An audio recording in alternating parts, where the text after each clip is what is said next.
నమస్తే, welcome to our channel. నేను సౌజన్య. ఆంధ్రప్రదేశ్లో వాతావరణంతో పాటు రాజకీయాలు హీట్ ఎక్కుతున్నాయి.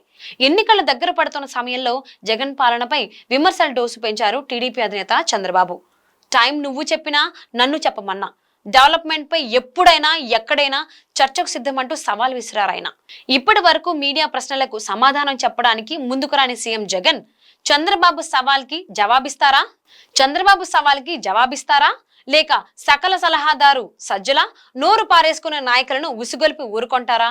ముఖ్యమంత్రి మాటల్లో నిజమెంత, అబద్ధాలెన్ని? వైసీపీ ప్రజలు నమ్ముతారా? ఇంకో ఛాన్స్ ఇచ్చేందుకు సిద్ధంగా ఉన్నారా? ఇవన్నీ తెలుసుకోవాలంటే ఈ వీడియో పూర్తిగా చూడండి. నచ్చితే లైక్ కొట్టండి, మీ ఫ్యామిలీ అండ్ ఫ్రెండ్స్ తో షేర్ చేసుకోండి. ప్రభుత్వ వ్యతిరేకత నుంచి తప్పించుకోవడానికి సిట్టింగ్ ఎమ్మెల్యేల మార్పు పేరుతో 2 నెలలు సొంత పార్టీలోనే గందరగోళం సృష్టించారు వైసీపీ అధినేత జగన్మోహన్ రెడ్డి. ఏరి కోరి ఎంచుకున్న అభ్యర్థులను మళ్లీ మార్చాల్సిన పరిస్థితులు వచ్చాయి. దీంతో ఆ ప్రక్రియను పక్కన పెట్టి సిద్ధం పేరుతో ఎన్నికల ప్రచారం ప్రారంభించారు. బటన్ పథకాలపై గొప్పలు, ప్రతిపక్షాల గురించి అబద్ధాలు, అభండాలు తప్ప 5 ఏళ్ల తన పాలనలో ఇది సాధించాం, ఈ పని చేశామని ఒక్క ఉదాహరణ కూడా చూపించలేకపోతున్నారు జగన్ బూటక ప్రచారంపై విపక్ష నేత మాజీ సీఎం చంద్రబాబు ఫైర్ అయ్యారు. ఎవరు అభివృద్ధి చేశారో, ఎవరు విధ్వంసం చేశారో చర్చిద్దాం రమ్మని ఓపెన్ ఛాలెంజ్ చేశారు ఆయన. ర్యాంప్ వాక్ చేస్తూ అబద్ధాలు చెప్పినంత మాత్రాన ప్రజలు నమ్మరని తేల్చి చెప్పారు చంద్రబాబు. జగన్ ప్రభుత్వానికి కౌంట్ డౌన్ ప్రారంభం అయిందన్నారు ఆయన.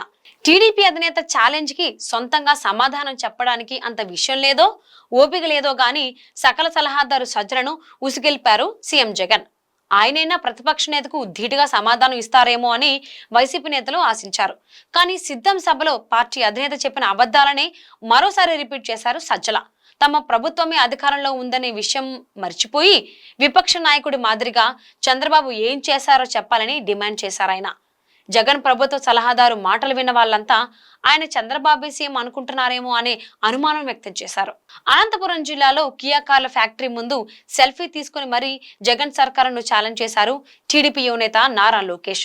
చంద్రబాబు సీఎం గా తీసుకొచ్చిన కంపెనీలు చేసిన అభివృద్ధిని సెల్ఫీల రూపంలో ప్రజలకు చూపించి వైసీపీ హయాంలో జరిగిన డెవలప్మెంట్ ను చూపించమంటే అటు నుంచి సమాధానం లేదు.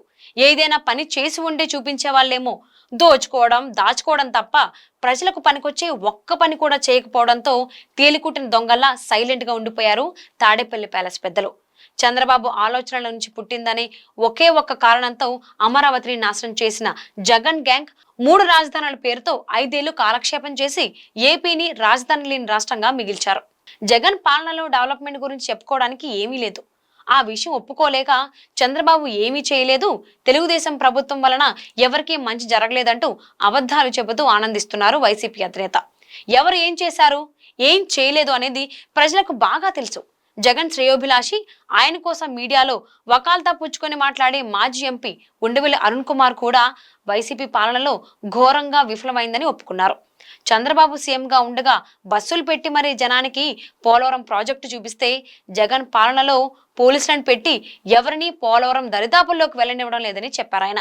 పని చేస్తే అందరికీ చూపిస్తారు, పాడు చేస్తే ఎవరికి కనిపించకుండా దాచిపెట్టే ప్రయత్నం చేస్తారు అనడానికి ఇంతకంటే పెద్ద ఉదాహరణ ఇంకేం కావాలి? అడ్డుగోలు వాదనలు, అడ్డు అదుపు లేని అబద్ధాలతో గెలుస్తామని వైసీపీ నేతలు అనుకుంటున్నారేమో. సంక్షేమం పేరుతో ప్రభుత్వం ద్వారా ఇస్తున్న డబ్బులతో ఓటర్లను కొనేశామనే అభిప్రాయం వైసీపీ నాయకత్వంలో కనిపిస్తోంది. ప్రభుత్వ ఖజానా ఖాళీ చేసి రాష్ట్రాన్ని అప్పులూబిలో ముంచేసిన వైసీపీ అధిష్టానం పెద్దలు తమ సొంత ఆస్తులు 100 వేల రెట్లు పెంచుకుంటున్నారు. ఇసుక నుంచి భూ కబ్జాల వరకు, మద్యం నుంచి మట్టి వరకు అందిన కాడికి దాచుకుంటూ ప్రశ్నించిన వారిపై ఒంటికాళ్లతో లేస్తున్న వైసీపీ నాయకులు ఇంటికి పంపే రోజు ఎంతో దూరంలో లేదని స్పష్టం చేస్తున్నారు తెలుగుదేశం నాయకులు.